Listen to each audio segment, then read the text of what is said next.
విశాఖలో సముద్రం ఒక్కసారిగా వెనక్కి వెళ్ళింది.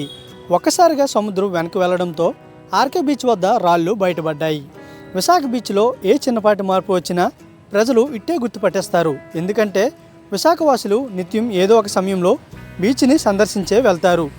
నగరంలో ఉన్న యువత యువకులు, పిల్లలు పెద్దలు అందరూ కూడా కుటుంబ సమేతంగా వచ్చి బీచ్లోనే ఆడిపాడి వెళ్తారు. నిత్యం బీచ్లోనే జీవితం ముడిపడి ఉండడంతో చిన్నపాటి మార్పులైనా ఇట్టే పట్టుకట్టేస్తారు.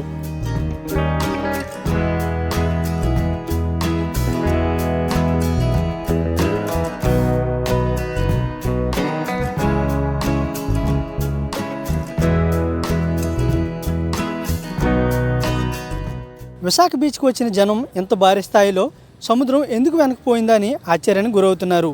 సముద్రం వెనక్కి వెళ్లడంతో ఆర్కే బీచ్ వద్ద బయటపడ్డ రాళ్లు సెల్ఫీ పాయింట్లుగా మారాయి.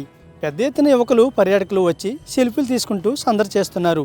ఇలా రాళ్లు పైకి వచ్చి రావడంతో ఫోటోలు తీసుకోవడానికి చాలా బాగుందని పర్యాటకులు సైతం అంటున్నారు. నా పేరు వీరాంజీ బ్రో, నేను వెనుకొండ నుంచి వచ్చాను. సో వైజాగ్ బాగుంది బ్రో. అంటే బీచ్ అంతా బ్యాక్ సైడ్కి వెళ్ళి ఫ్రంట్కి వచ్చినా వైజాగ్ బ్రో. సో ఇక్కడ ఉన్న నేచర్ ఎక్కడ ఉంటుంది మ్యాక్సిమం. ఎందుకంటే ఇక్కడికి నేను రిపీట్గా మంత్కి ఒకసారి వస్తూ ఉంటాను నేను. సో ఈ వైబ్స్ నాకు చాలా బాగుంటాయి.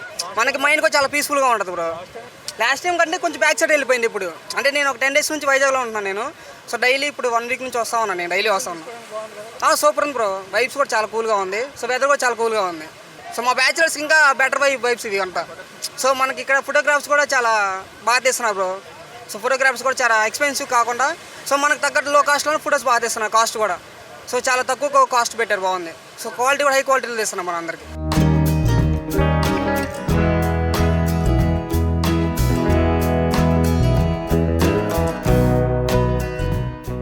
సాధారణంగా ఆటిపోటు సమయంలో సముద్రం కాస్త వెనక్కి వెళ్ళడం లేదంటే ముందుకు రావడం, సముద్రం ఎత్తు పెరగడం లాంటి అనేక ఘటనలు ఎప్పుడు చోటు చేసుకుంటాయి. కానీ ఈసారి ఈ స్థాయిలో వెనక్కి వెళ్ళడం ఆశ్చర్యానికి గురవుతున్నారు. ఏదైనప్పటికీ సెల్ఫీలు తీసుకోవడానికి మాత్రం చాలా బాగుందని పర్యాటకులు అయితే ఆనందం వ్యక్తం చేస్తున్నారు.